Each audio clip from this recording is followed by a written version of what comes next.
সুপ্রিয় শিক্ষার্থীবৃন্দ, online finance ক্লাসে আমি তোমাদেরকে স্বাগতম জানাচ্ছি। আমার আজকের ক্লাসটি একাদশ শ্রেণীর শিক্ষার্থীদের জন্য। আমি আজকে ফিন্যান্স প্রথম পত্রের চতুর্থ অধ্যায় আর্থিক বিশ্লেষণ নিয়ে আলোচনা করব। শুরুতেই আসি চ্যাপ্টার হেডলাইন, আর্থিক বিশ্লেষণ বলতে আমরা কি বুঝি।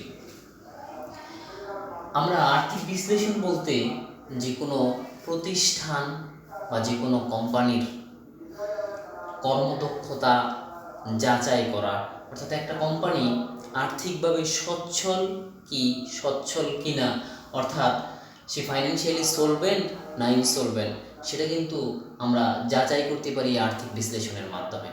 অর্থাৎ আর্থিক বিশ্লেষণ বলতে কোনো প্রতিষ্ঠান আর্থিকভাবে সফল কি দুর্বল সেটা যাচাই করার যে প্রক্রিয়া, সেটাই কিন্তু আর্থিক বিশ্লেষণ। আমরা জানি সেখানে আমরা অনুপাত বিশ্লেষণও, আমরা এখানে আর্থিক বিশ্লেষণকে অনুপাত বিশ্লেষণও বলতে পারি, যে কোনো অনুপাত বিশ্লেষণের মাধ্যমেও কিন্তু আমরা কোনো প্রতিষ্ঠানকে কী করতে পারি, জাজমেন্ট করতে পারি। আমরা শিখেছি যখন আমরা নবম দশম শ্রেণীতে পড়ি, তখনও শিখেছি যে চলতি অনুপাত, তারল্য অনুপাত, মোট লাভ অনুপাত, নেট লাভ অনুপাত, সেগুলোর আদর্শ অনুপাতগুলো কিন্তু আমরা জানি। তো সেগুলোর মাধ্যমে কিন্তু একটা প্রতিষ্ঠানের আর্থিক সচ্ছলতা মেজারমেন্ট করা যায়। আমরা জানি যে চলতি অনুপাতের আদর্শ অনুপাত হচ্ছে 2:1, অর্থাৎ চলতি সম্পদ এবং চলতি দায়ের যে ব্যাপারটা থাকবে, অর্থাৎ চলতি দায়টা থাকবে কি চলতি সম্পদের দ্বিগুণ, অর্থাৎ চলতি দায়ের দ্বিগুণ থাকবে চলতি সম্পদ, অর্থাৎ 2:1। এখানে বলা হচ্ছে যে 2:1 মানে হচ্ছে চলতি সম্পদ থাকবে কি চলতি দায়ের দ্বিগুণ, অর্থাৎ চলতি দায় থাকবে কি চলতি সম্পদের অর্ধেক। যাই হোক, এখন ব্যাপারটা হচ্ছে যে আমরা বিভিন্ন প্রকার আর্থিক বিবরণী এখানে মেনশন করলাম, যে এখানে ফাইন্যান্সিয়াল বা ইন্টারন্যাশনাল অ্যাকাউন্টিং স্ট্যান্ডার্ড বোর্ড, যেটাকে বলা হয় IAS, international accounting standard board অনুযায়ী কী করতে হয়, প্রত্যেকটা প্রতিষ্ঠানকে কী করতে হয়, 5টা আর্থিক বিবরণী প্রস্তুত করতে হয়। এখানে হচ্ছে আয় ব্যয় বিবরণী, উদ্ধৃতপত্র, সংরক্ষিত আয় বিবরণী, নগদ প্রবাহ বিবরণী, আর্থিক বিবরণী, টিকাসমূহ। এখানে আয় ব্যয় বিবরণীর ব্যাপারটা কিন্তু আমরা অনেক আগেই পরিচিত। আয় ব্যয় বিবরণীতে শুধুমাত্র একটা প্রতিষ্ঠানের আয় কত হয়েছে এবং ব্যয় কত হয়েছে সেটা কি করা হয়, লিস্টেড করা হয়, সেখান থেকে মোট লাভ বের করা হয়, নেট লাভ বের করা হয়, সেগুলো আমরা বুঝি। যাই হোক, এখন বলা চলে যে সেখানে হচ্ছে মুনাফা জাতীয় ব্যাপারগুলো কিন্তু ইনক্লুডেড করা হয়। উদ্ধৃতপত্র, এখানে উদ্ধৃতপত্র বলতে গেলে শব্দটা যদিও আমাদের কাছে একটু অপরিচিত, আমি বলবো যে উদ্ধৃতপত্র বলতে এখানে আমরা যে আর্থিক অবস্থার যে বিবরণীটা করি, অর্থাৎ আর্থিক অবস্থার বিবরণীতে কিন্তু সম্পদ এবং দায়ের প্রামাণ্য চিত্র তুলে দেওয়া হয়, তুলনামূলক চিত্র, যে একটা প্রতিষ্ঠানে কি পরিমাণ সম্পদ আছে এবং কি পরিমাণ দায়গুলো আছে সেটা কিন্তু। তাহলে আমরা হয়তো উদ্ধৃতপত্র বলে পরিচিত নই, যে এখানে আমরা এটাকে চিনি হচ্ছে আর্থিক অবস্থার বিবরণী বলে। তো যাই হোক, এই আর্থিক অবস্থার বিবরণীর আরেকটা নাম হচ্ছে কি উদ্ধৃতপত্র। অন্যদিকে হচ্ছে সংরক্ষিত আয় বিবরণী।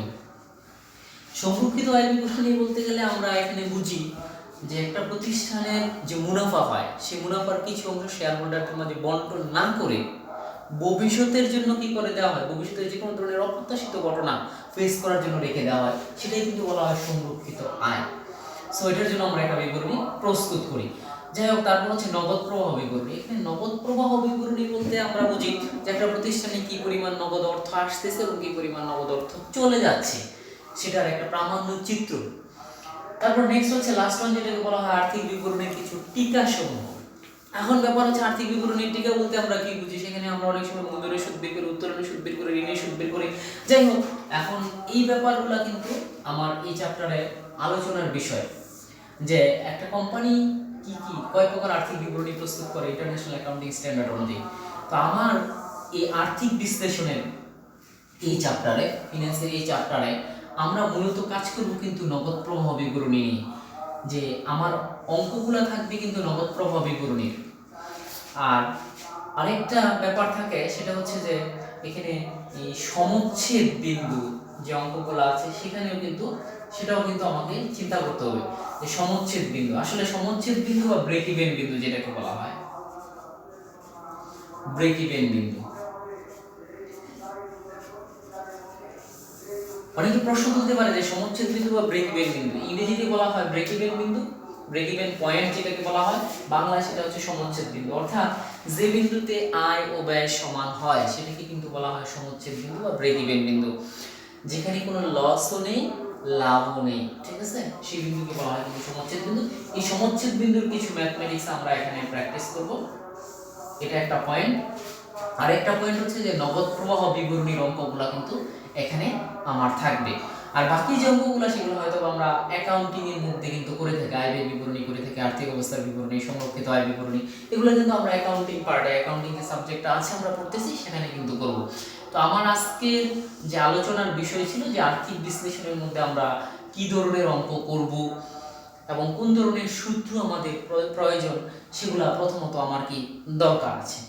তো সেই জন্য আমি বলে দিলাম যে এফ এম শহীদুল্লাহর যে বইটা আছে, এফ এম শহীদুল্লাহর বইয়ের পৃষ্ঠা নম্বর হচ্ছে 290 এবং 291 পৃষ্ঠা যে সূত্রগুলি আছে এবং একটা প্রোফর্মা স্টেটমেন্ট দেওয়া আছে, in which way we people how to prepare cash flow statement, কিভাবে আমরা এই নগদ প্রবাহ বিবরণী প্রস্তুত করব, and which formula are needed, কোন ধরনের সূত্রগুলো আমাদের প্রয়োজন, সেটা এই পৃষ্ঠা 290 এবং 291 পৃষ্ঠায় আছে।